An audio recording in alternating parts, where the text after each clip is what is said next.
film has reached an accommodation with the computer, that they're getting on just fine.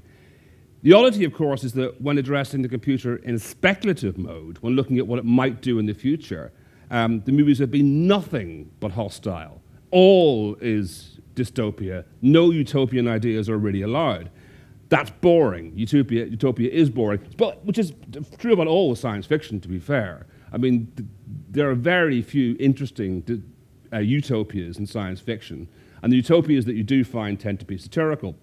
Literary science fiction has had a few cracks at this, had a few cracks at this in the century leading up to 2001: A Space Odyssey, but it's hard to get away from the notion that when Kubrick made that film in 1968, that a new archetype had been created. That what I mean by that is that everything else that's come since in artificial intelligence is somehow a reference to that and can't escape from it. It's interesting to note the combination in 2001 with HAL of giddy futurism and stuff that they just couldn't imagine. Most particularly, this comes from the fact that to that point most computers, well, all computers essentially of any power, were vast machines that sat in the basements of vast companies like AT&T or Pan Am or IBM themselves or whatever. And interestingly, funnily enough, Arthur C. Clarke and Stanley Kubrick, they could imagine computers being clever enough to mimic language and take over a spaceship, but they couldn't imagine them being small enough to fit into space the size of an iPhone.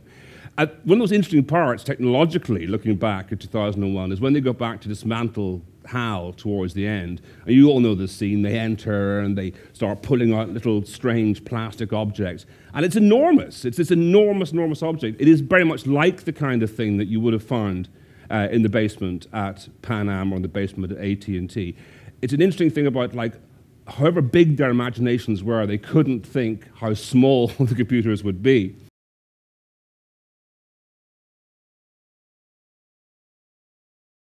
An experiment that shows that the sounds that we hear when we eat do change the food experience. And in this way, it's one of the first examples, I think, of sort of technology being brought to the dining table. Imagine what tool will exist in 20 years. It's very, very hard, but I think that's how I would try to envision the use of the computer.